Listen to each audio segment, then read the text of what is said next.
Hello and welcome to Fit Life Radio, the place where you can learn a little bit more about how your body works and find new ways to improve your health. I'm your host Petju, and I hope to provide you with as much valuable information and inspire you to become a better version of yourself. Mic check, let's get started. Woohoo. Great, hey guys, how is it going? It's me, Petju, back with another episode, but this episode is going to be a little bit different than the rest of the episodes. It's not that there are a lot, but I decided to take a little bit of a different approach today by answering 5 questions which I picked from Quora. Now, Quora is a question and answer based website where people answer many questions, and they're looking for answers from professionals or from people who know more in this field. So I've been there for a while, and I noticed that there are not many people actually benefiting from reading the answer, and in fact there are not many people in general reading the answers. So I don't know if they're actually looking for an answer, or I don't know, or maybe they're just typing random questions. However, some of the questions are really interesting, and I thought that if I actually answer some of them here in the podcast, I will be able to also educate more people and reach more people and help more people than in Quora. So here it is. I decided to do that today and see how it's gonna go. So anyway, let's get started. So the first question that we're going to answer today is the following. Is 2,100 calories too much in one day? Right, so are those calories too much or not? So in order to answer this, I need to take a little bit different, not approach, but I'm gonna start from a bit further and talk about metabolism. So in order to understand how many calories you need per day, you kind of need to understand how exactly calories work. So our bodies, they require calories because, like, look at calories as a fuel that we need to burn in order to perform certain tasks. Well, we don't only need calories to perform certain tasks, we also need those calories to stay alive. And what I mean by staying alive, so if you I'm gonna give you the example of a car. Probably, like, this is the best analogy I've ever given to anyone. So think of a car that is parked somewhere in the parking and the engine is off. It doesn't consume anything. You start the car, it starts to consume. You move the car from point A to point B, and the car consumes certain amount of fuel. Then you stop the car and you stop the engine. The car stops consuming. So the difference is that with us, we don't only consume calories when we move.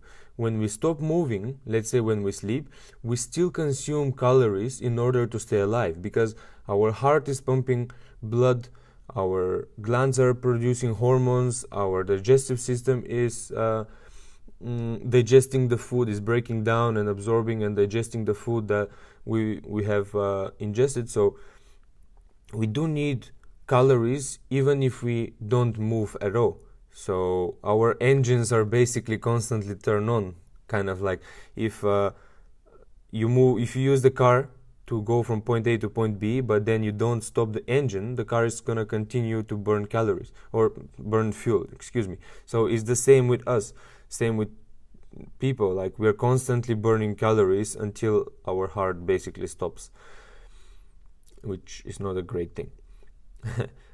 So like there was a great example that I remember from one of the teachers at the certificate. And he said, even if you're in a coma and you don't move at all, the doctors are going to feed you through your veins, basically, with 1,200 calories just to keep you alive. So they didn't mean that 1200 calories is the minimum that everybody needs.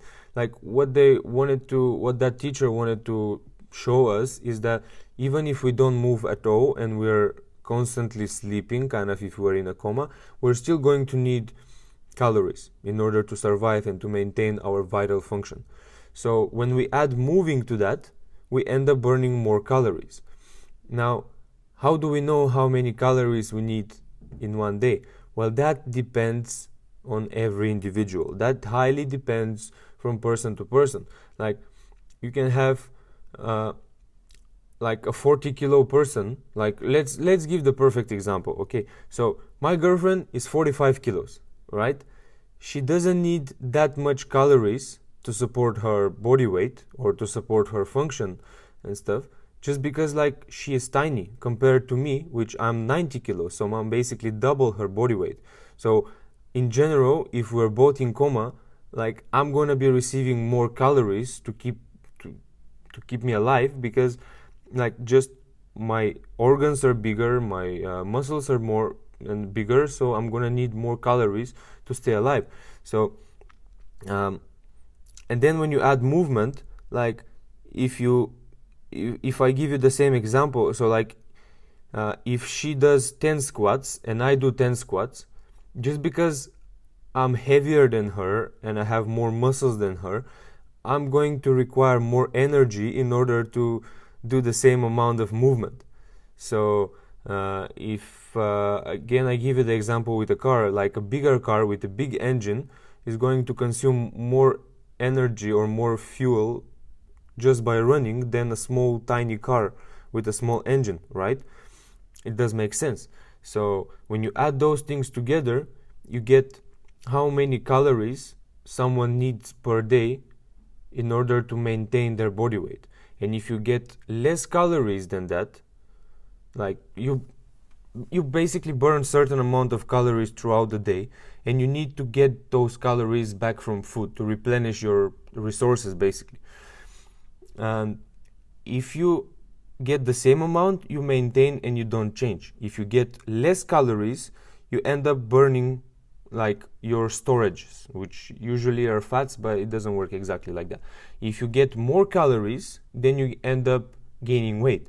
So for someone like my girlfriend, for example, 2100 calories might be a little bit too much, just because she's super tiny and yet she's very active, but she doesn't need that many calories. So 2100 calories might be a little bit too much for her, but for someone like me, like in general, I need around 3000 calories per day to maintain. So 2100 calories are going to be not enough at all for me.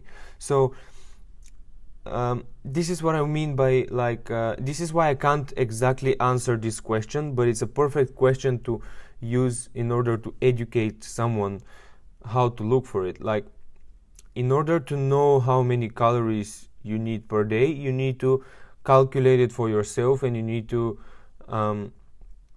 find out for yourself. And the only person that can tell you is a very specialist that's working in this area, and someone who is going to do a bunch of tests in order to find out.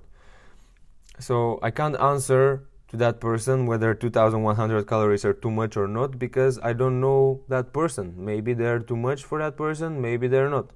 I have no idea. However, what I can what I can advise that person, or everyone actually who is looking to find out whether he's or she is eating more or less calories, is to find their BMI, or basically, or like their resting metabolism rate. The way to find out, it's a little bit tricky. It requires a bit of dedication, but it's probably by far the most accurate method to finding out. So it's very simple. For at least 2 weeks, you have to track your food. Like, our body kind of have this ability to almost all the time eat in maintenance, and because we live in this environment with a lot of access to food, we kind of tend to eat a little bit more. but usually we kind of eat in maintenance. So try not to change anything in your diet, but record every single thing you put in your mouth in terms of roughly grams. When you get that, you convert it to calories, and you can use tools such as MyFitnessPal or the Fitbit app, or I'm sure there are thousands of apps out there which like you can use to record your food. But basically, whenever you record how you tend to eat for 2 weeks without purposely trying to change something, you will find out your maintenance with plus or minus, like, I don't know, 200 or 400 calories, but 400 calories are not like 2000 calories. So when you know your maintenance, then you can see if actually 2000 calories are more or are too much for you or are not enough, and you can actually from then try and start to manipulate those calories. So if you see that you're around 2000 calories and you want to build muscle and you're going to the gym, maybe you should add a little bit more calories, like 200-300. If you want to lose fats, maybe you should like reduce a little bit your calories. So it's a perfect way to see, and also it's a perfect way to identify what kind of foods you tend to eat. Because as we know from the previous episode, food is not just calories, but food is also information and also building blocks. So if you see, for example, that you tend to eat a little bit more desserts or snacks throughout your day, maybe you can try to minimize that and increase the consumption of salads, for example, if like you're looking to change something in your diet. But having the baseline, having that reference is huge. So if you're really looking for this, I highly suggest you take that approach. Now, you can use everything that you can think of and whatever is comfortable for you. If you want, I created a free resource or a guide, if you want, called Food Truck Template. It's nothing but like a spreadsheet, basically.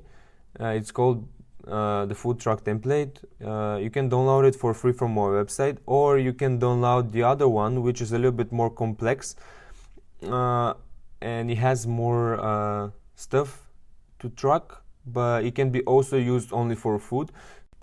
It's called the Awareness Journal. It pretty much does the same job. It's just a little bit more advanced. So whichever you choose, it's going to be basically like a journal where you record your food and see how you tend to eat. But other than that, like, you can use everything you can think of. Like, you can use a piece of paper, you can use your computer, your notes on your phone, everything. Like, as long as you record it, you're gonna be fine. And I know it's not an easy process, but if you really want to know exactly how many calories you need for maintenance, and if you want to find your baseline, this is by far the easiest and the most accurate way to do so. So yep, this is it about this question. Sorry for not being very specific and answering exactly with yes or no. Moving to the next question: how do I boost metabolism and reduce weight fast? Now, fast, nothing really works fast, especially if you want to reduce weight or boost metabolism. Now, as I said before, metabolism is a very, very complex thing, and it's not that easy to manipulate it. However, by far the most advantageous thing that you can do to boost your metabolism, it's putting lean mass, such as muscles. Muscles are the ones that need energy. Like, the bigger the muscles, the more energy they're going to require. Like I mentioned before, if we compare me and my girlfriend, I'm gonna need more calories to squat 10 times than she will need. So that kind of means that I have faster metabolism than her, because I have more muscles. Like, my engine is bigger and I require more calories. the best way is by far to do resistance training in order to build lean muscles. That doesn't mean to do every single day exercises or to go to the gym. That means 2 days maybe, or even 1 day per week. Like, just start somewhere and do resistance training. By far, resistance training is the most effective tool to build lean muscles, and this is probably the only thing that can help you speed your metabolism. Now, you can try to be more active, which is going to end up in more calories burned. But depending of the type of activity you do, you might actually trick your body to not build muscles, but to lose muscles. Now, I generally recommend resistance training just because it's the most effective tool to build muscles. So but yeah, just in general, like, boosting a little bit more your activities throughout the day is going to benefit you to boost your metabolism. And as far as reducing weight fast, now there's no such thing as fast results. I mean, if you want to reduce weight fast, maybe you can go and cut your leg. No, yeah, I'm joking. Like, you can you can for sure reduce weight, but not fast, because fast it's very related to unhealthy and problematic kind of approach. It's with a lot of it's related to a lot of insecurities as well, and a lot of kind of bad behaviors. So I highly suggest, if you're looking for anything, just remove or forget the word fast. You can reduce weight by dropping a bit your calories. But in order to do that, you need to know where to start, because if you don't eat enough calories, your body is gonna be shocked and is gonna end up actually storing those calories instead of burning them. Just because muscles are expensive, and muscles are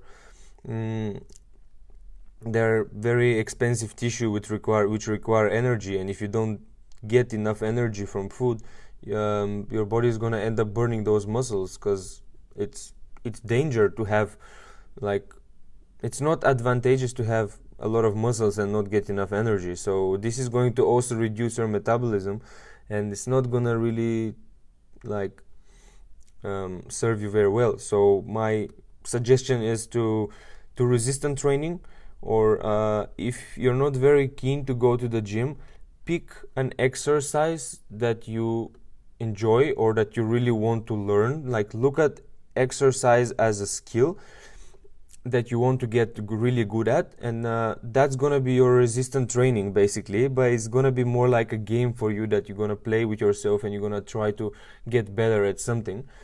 So pick any exercises that you can think of, like pick squats and get better at squats, muscle ups if you can, or if you can't is the best actually, like pull-ups, chin-ups, push-ups, handstands if you wish. Any exercise that you can't do and requires a lot of practice, just pick one and try to perfect it, or try to learn it. Like, this is gonna be one of the best things you can do if you really dislike the gym environment, and you don't really like this type of, I don't know, like weight slamming places.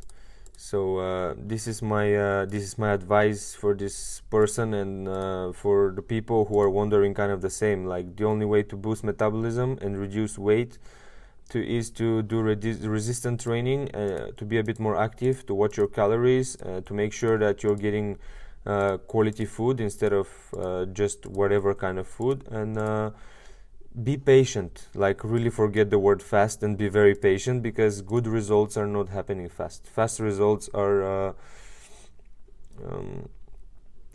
they're not gonna be forever. Moving to the next third question. They're, by the way, all related questions, so I'm pretty happy, because like that we can actually kind of talk about the same topic and stay on the same page. So the third question is, how do I lose the side of belly fat in just a few days? Now again, we have here just a few days. Well, fat loss doesn't work in few days. It doesn't work fast. Doesn't work in doesn't happen overnight. I had a friend in the gym, and he used to say that it didn't get you one day to get fat, so don't expect for one day to lose all the fats that you got. Of course, he didn't. I hope he didn't use it on clients much, because it's not very nice way to approach someone. But it's actually the truth. It's actually the sad truth. Like, you cannot get fats overnight, and you cannot burn them overnight too. Like, consistency is the best way here. Now, losing the side of belly fat. There is no such thing as fat spot reduction. The only thing I can think of is maybe a surgery that can cut those extra skin if it's a skin. I'm not sure if surgeons or doctors, probably they can, but I'm not sure it's a very nice way to just kind of like suck somehow the fats under your skin. It doesn't sound very natural and healthy and like good thing to do in general, but I presume it's possible. However, like losing the side of your belly in general, you need to watch your diet. You need to watch like the calories intake. You need to watch the quality of the food that you take, and you need to do some sort of exercises to ensure that you're building more muscles, and those muscles are ending up consuming more energy, and your body is actually tricked to burn the fat as an energy rather than storing it as an insurance policy. So there is no way you can specifically burn fats from a specific area, but you can just work towards general health and general fat loss, and eventually you're gonna get there. My advice is to stop focusing on those spots, and maybe try to, instead of focusing on those spots being with less fats, try to focus on those areas having more muscles, because even if you have a little bit more fats, if you have more muscles, you're generally gonna look more muscular and you're gonna look better. So even if your arms, for example, are not super lean, if you have those big bulky arms and like big biceps and triceps, you're gonna look muscular regardless whether you have 10% body fat or 20% body fat. So it's pretty much the same. Like, think of your core as any other muscle group, and just train it as it is. Like, train your core, exercise your core as any other muscle. Like, instead of doing 20 crunches or sit-ups, just do heavy like sets of crunches, or you can do dragon flags. You can do, in fact, every basic exercises or compound lift which requires your whole body to move as one unit is going to extremely work on your core, and is going to help you a lot with building muscles there. So if you choose to pick one exercise, maybe like pick squat, and that's gonna also work on your core, rather than just pick sit-ups and doing like 1,000 sit-ups every single day. It's not gonna have the same benefits. Also, like, those parts which you want to reduce fats from, even if you have fats, if your core is super strong, you're gonna have advantages in every day-to-day situation. So I rather have a little bit more strength and not that visible abs, but have functional strength, rather than like not being very strong there, but have visible abs that looks nice and sexy or whatever. So my advice for this person, or for anyone who is looking to reduce or lose the side of their belly, is like, just exercise your core as a whole muscle, make it stronger, make sure it's like, make sure you don't try to burn fats from there, but you try to burn fats from all over your body, because just this is how it works. Watch your food, watch your diet, watch the quality of food. Super important, because some foods, they can make you bloated and they can make you look fatter than you actually are. For example, sorry if I don't want to sound like I'm pointing at someone saying fat, but like really, like if you're bloated, like it happens to me so many times, like I eat something that my body doesn't like and I'm bloated, and it looks like I have this beer belly kind of or a belly pooch, and it doesn't look nice, and like I immediately feel like, oh, I'm somehow I'm more fat than I think I am. Well, no, that's not true. That's just because there was something that bothered your gut. So quality food is super important for this, and forget again the word fast or losing it for a few days. It's not gonna work that fast. It's never gonna work that fast. Good stuff happens slow. Good results, permanent results, they happen slow, and if you really want them to be forever, because I don't think you want to have just 6-packs for one summer and then all year round being like the same.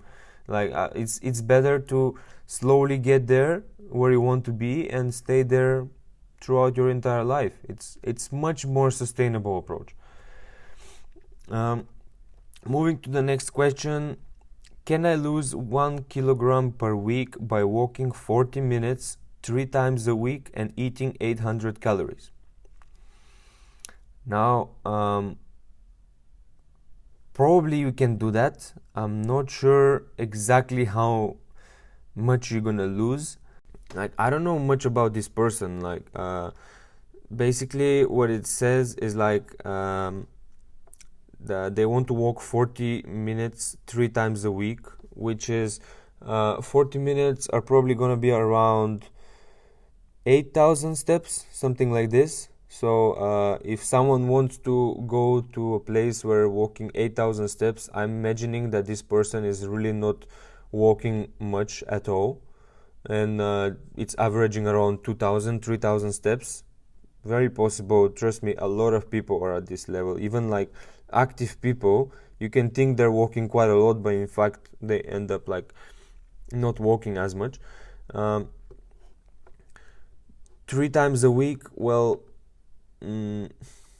yeah, maybe it's alright, but just walking for 40 minutes 3 times a week, like I would say walk 40 minutes every single day, like not for losing any fats or any weight, but just for health. Like if you struggle to walk 40 minutes for the entire day and you have to break it down to 3 days per week, I think you should just focus on that and try to incorporate more movements. Just like that generally gonna help you be like way healthier than now.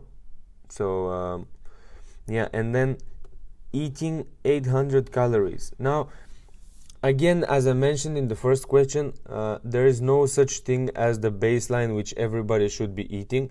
However, I don't think that 800 calories are very sustainable. Like, honestly, 800 calories. As a reference, a can of Coke, I think, is around 140 calories.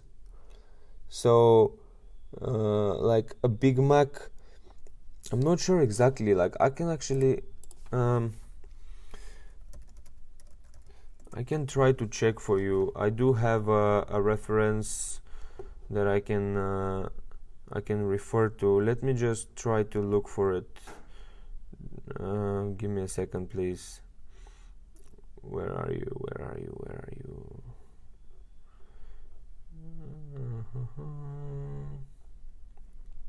All right, so a Big Mac with in a menu with fries and medium Coke, I think, it's 1,100 calories. Now imagine like Big Mac. I think it's a double Big Mac. It looks like there are 3 buns and there's like 2 steaks, which is like, it doesn't look quite small, but still, like, let's say it's a regular menu in McDonald's, it's about 1,000 calories. Everybody knows how much it's a regular menu in McDonald's, and that's 1,000 calories. Like 800 calories, imagine, like this is super low for someone for the entire day. So you're gonna end up really struggling with this, and I think 800 calories are way too low for almost everybody. So this is probably like a huge deficit for you already, and I think if you drop that many calories, first, it's not going to be sustainable. Second, you're going to trick your body to think that there is not enough food, and it's better to store that food as insurance, because you might think that there's not going to be much food again or for a while, so it's better to have a reserve. And third, like, you're gonna really slow your metabolism down, and whenever you get back to your normal style of eating, which should for sure is not gonna be is gonna be very soon, because 800 calories are not easy to sustain to eat every single day. You're gonna end up like putting way more fats, because like your body is gonna adapt to those 800 calories to be like the maintenance level, and then whatever you put more on that is gonna end up as a fat, or it's gonna end up as an extra like weight put on you. So can you lose 1 kilogram per week? Probably you can. Should you do this approach? For sure not. Like I would say throw away your scale, put it somewhere in the closet, bin it, destroy it, throw it from a balcony. I'm kidding, don't do that, but really don't look at your scale, because this is not going to end up very well for you. Like 1 kilogram per week, that's literally nothing. Like you can see probably 2 kilograms difference from day to day. Like I can drink like 1 liter of water right now, and I can be 1 kilogram heavier, and after going to the toilet I'll probably be 1 kilogram lighter. So the scale cannot be really a reference.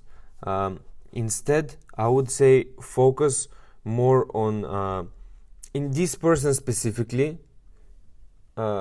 just try to walk half an hour every day. 10 minutes, 3 times per day, just walk a little bit more. Those 40 minutes, make them every single day. Then pick an exercise, one exercise, just like push-ups, squats, and try to perfect it. Like work towards perfecting this movement. Try to learn how to do 1 push-up. Try to learn how to do 1 pull-up. Try to learn how to do 1 really low ass to grass squat, for example. Try to do pistol squat, for instance. Something that is going to require your focus and is going to require your hard work towards achieving it. This is going to be the resistance training that's going to build more muscles. Building more muscles is going to end up in a faster metabolism, which is going to end up in you being able to actually eat more and staying the same weight. And for sure, do not reduce that much calories.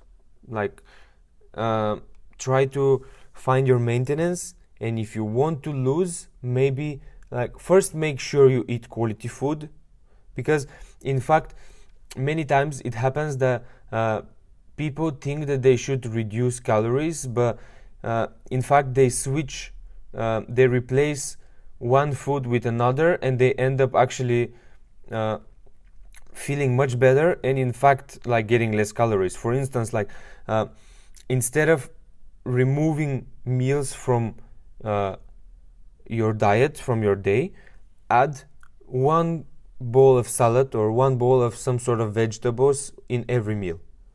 Like that's going to first improve your quality of digestion and your quality of life, and that's gonna end up replacing some of the meals. Maybe that's going to replace the dessert that you're going to have, or the latte with cream on top that you're going to have, which by the way is around 200 calories. So you will naturally end up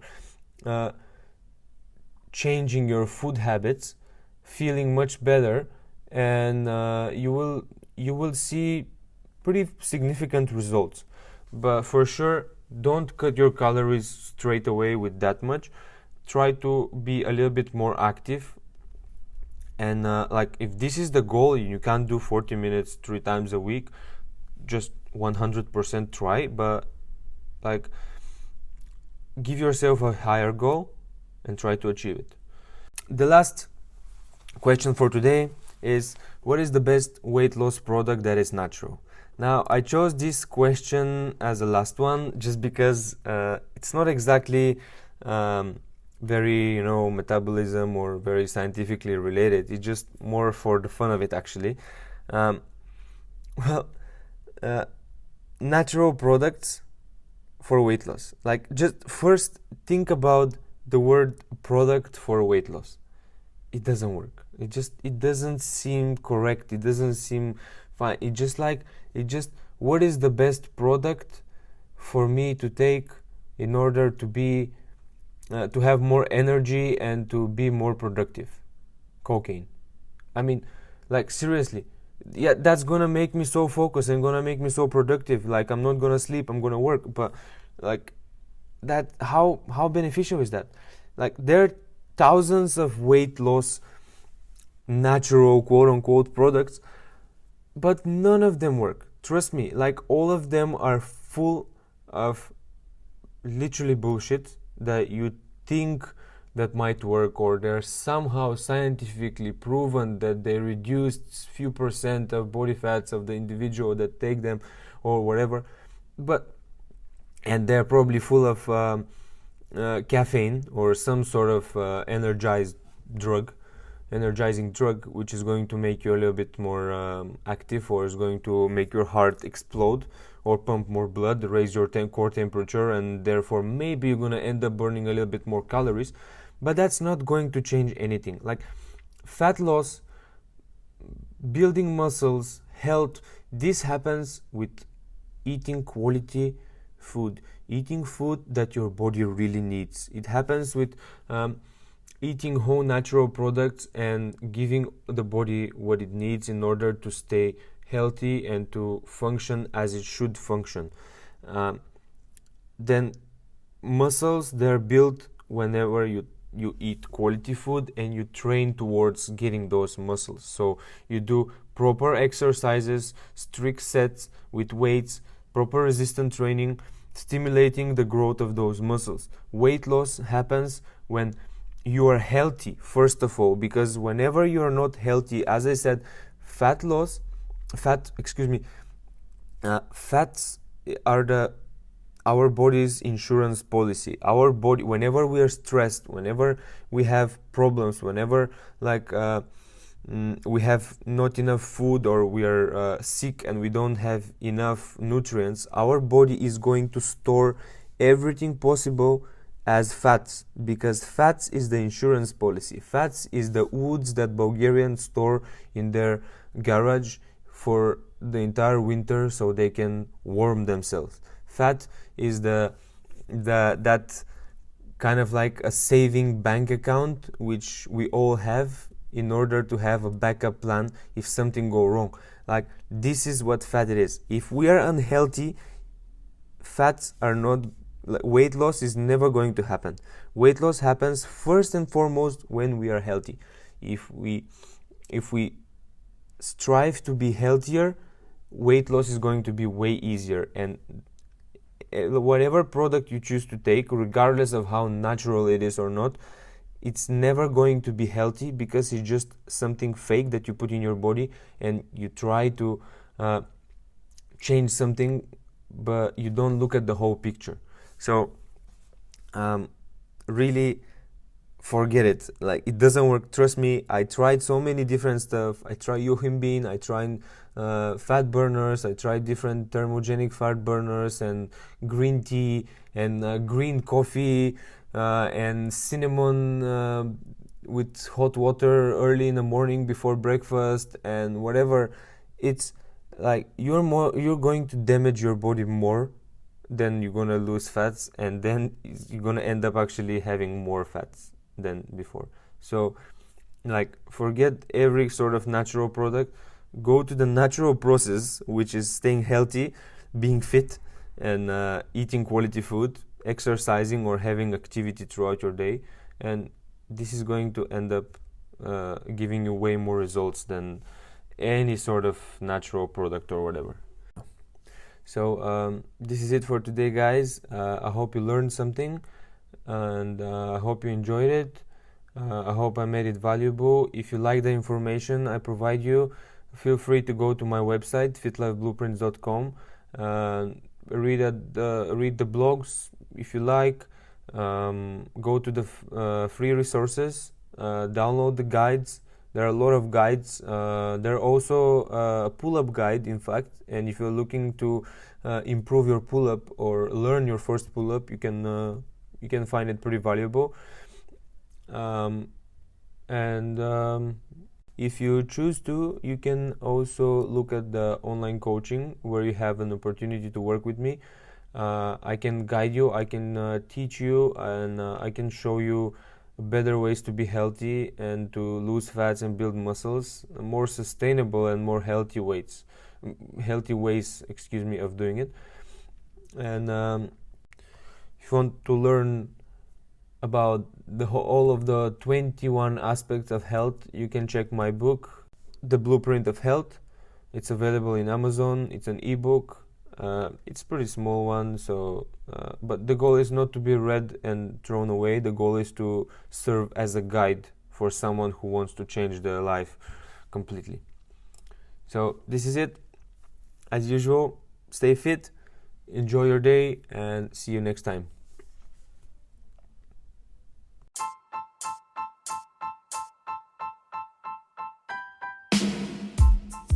Thank you for tuning to Fit Life Radio.